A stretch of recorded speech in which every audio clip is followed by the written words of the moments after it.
This is not another English lesson.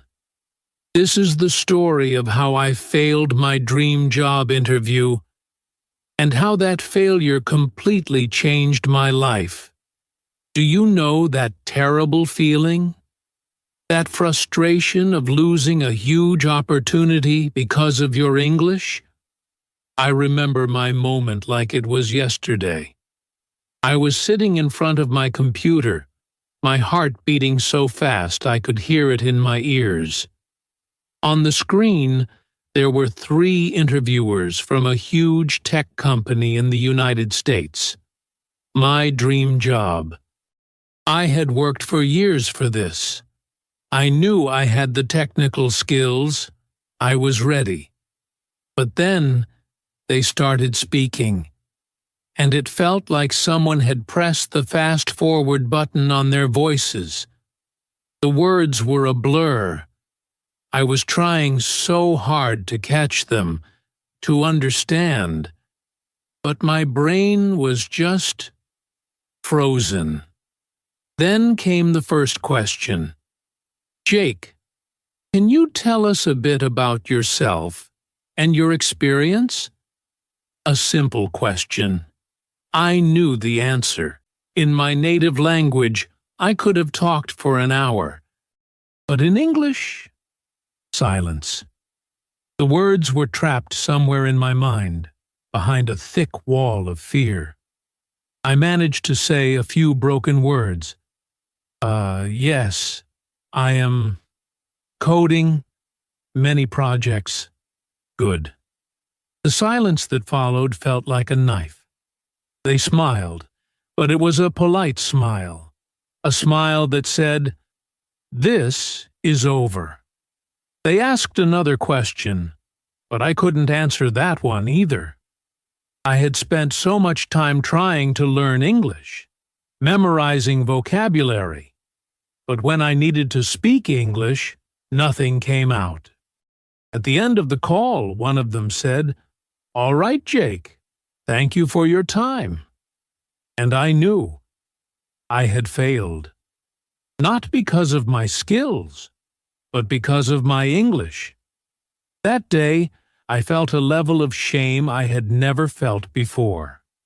I felt angry at myself. For years, I had tried the traditional way. I went to classes where the focus was always on perfect English grammar, filling out worksheets, and memorizing long lists of words. But those classes never taught me how to speak English in a real high-pressure situation. They gave me the pieces, but not the ability to put them together. The methods were broken. They didn't work for me. That night, sitting in the dark, I felt completely lost. But then, a different feeling started to grow. It was a decision. I decided I would never feel that way again. I was not going to let a language stand between me and my dreams. I realized I didn't need another boring English lesson. I needed a new way, a practical English approach that worked in the real world.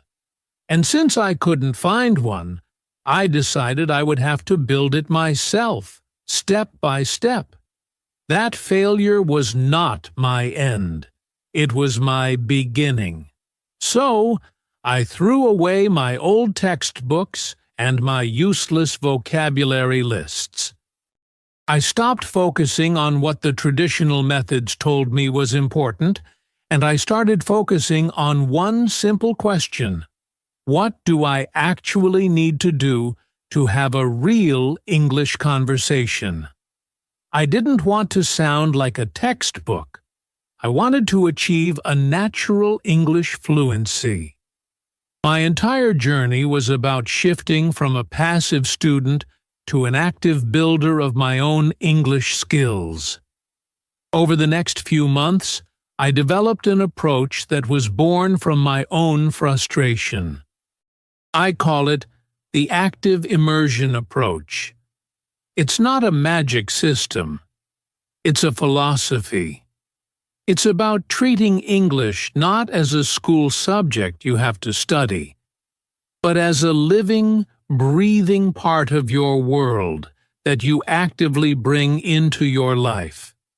It's about focusing on the skills to speak English that actually matter. This approach is built on 3 core pillars, and I'm going to share them with you right now. The first pillar is what I call the personal language core. The biggest mistake we make when we try to learn English vocabulary is learning words that have no connection to our real lives. I had memorized hundreds of random words for my old classes, but I couldn't describe my own job. The personal language core is about stopping this. It's about building a powerful, relevant vocabulary centered around your world. It's English for daily life, for your life. I remember one day I was trying to write about a project I had worked on. I realized I didn't know the specific phrasal verbs or the technical terms to describe what I did every day. I was an expert in my field, but I sounded like a beginner. So I started my first personal dictionary.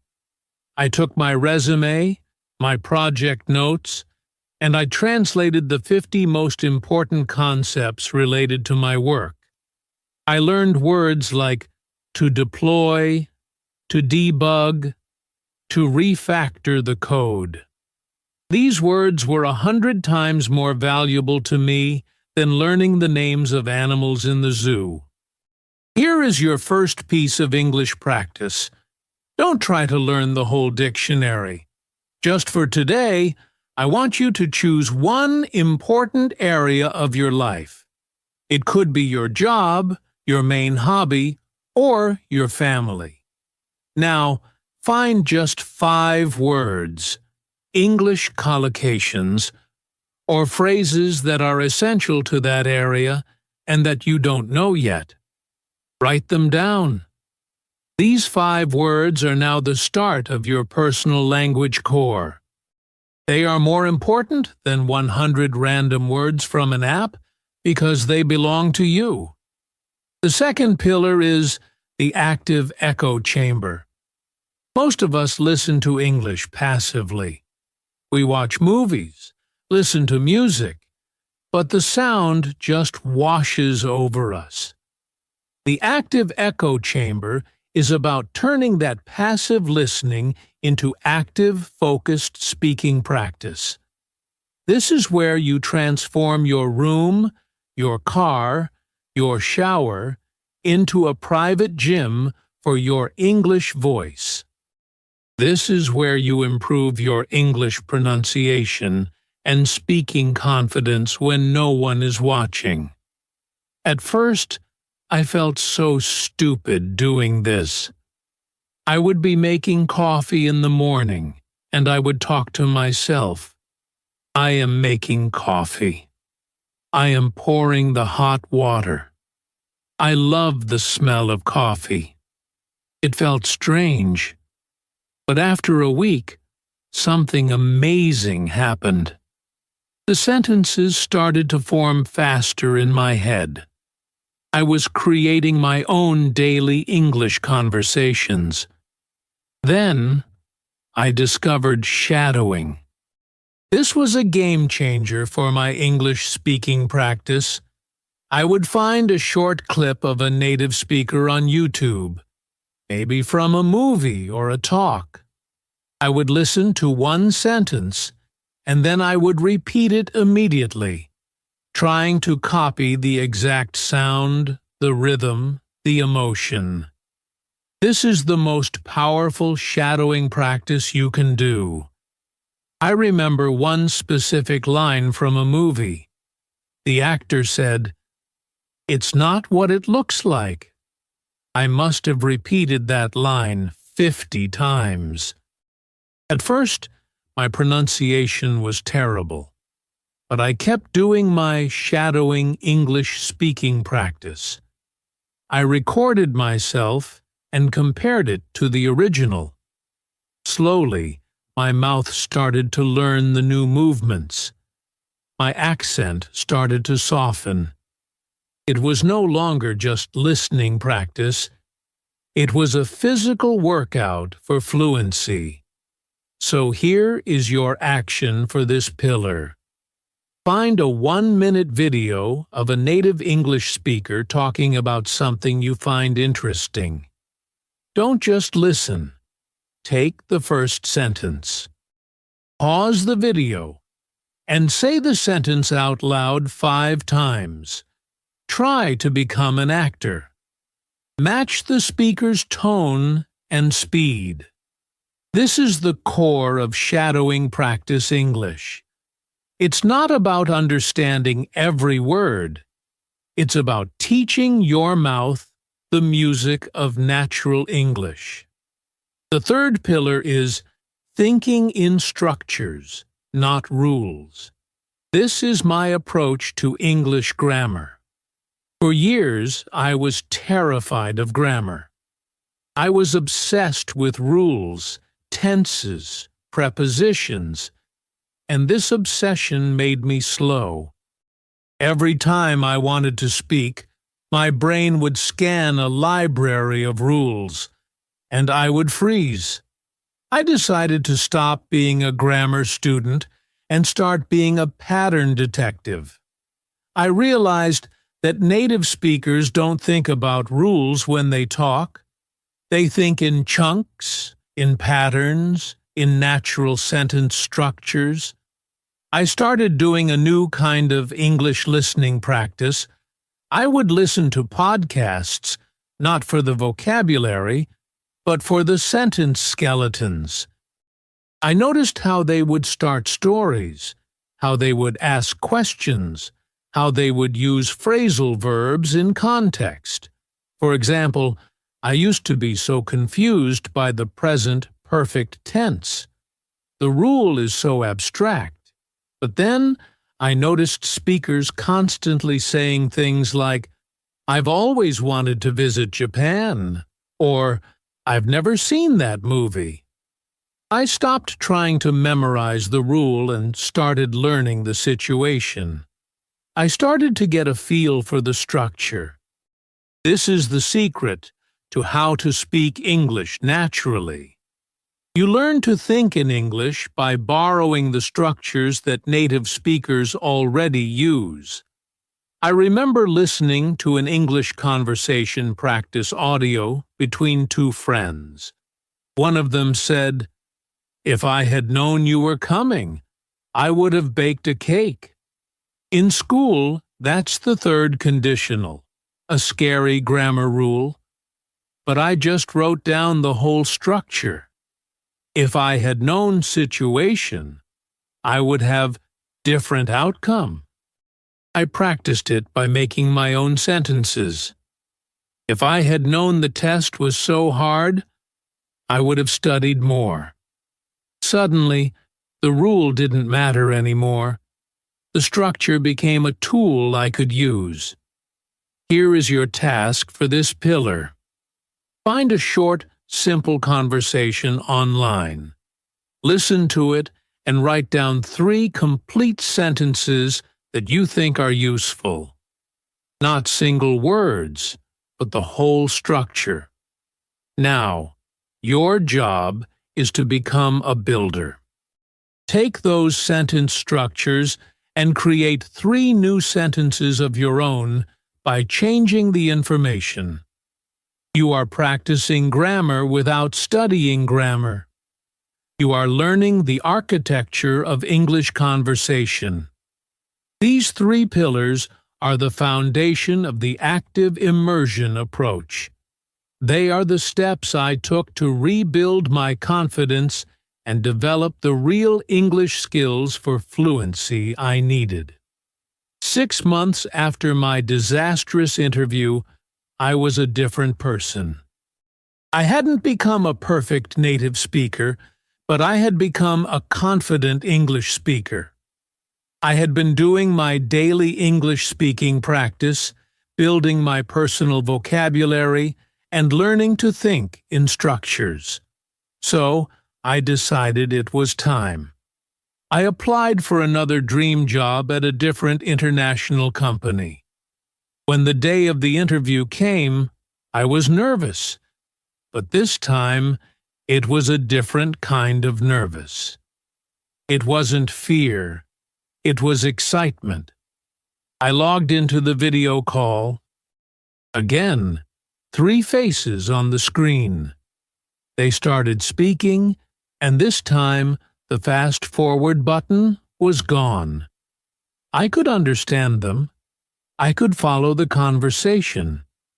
Then came the first question. So, tell us a bit about a challenging project you've worked on. I took a breath, and then I just talked. The words from my personal language core were right there. I described my work, the challenges, the solutions. I used the sentence structures I had practiced. I wasn't translating in my head. I was just speaking. The fear was gone. In its place, there was just communication. We talked for almost an hour. I was not just answering questions. I was having a real English conversation. A few days later, my phone rang. It was an international number. A voice on the other end said, "We were very impressed with you. We'd like to offer you the position." In that moment, everything came full circle. The shame, the anger, the frustration from that first interview, it all melted away. It was one of the proudest moments of my life. That failure wasn't a wall, it was a door to a better path. The moral of this story is not that you need to be perfect to succeed. It's that your greatest frustrations can become your greatest teachers. The feeling of being stuck is not a sign that you should quit. It's a sign that you need to find your own way, a way that connects to your life and your goals. If you feel like you are not making progress, it's not because you are bad at English. It's probably because the method you are using is not right for you. You have the ability to change that.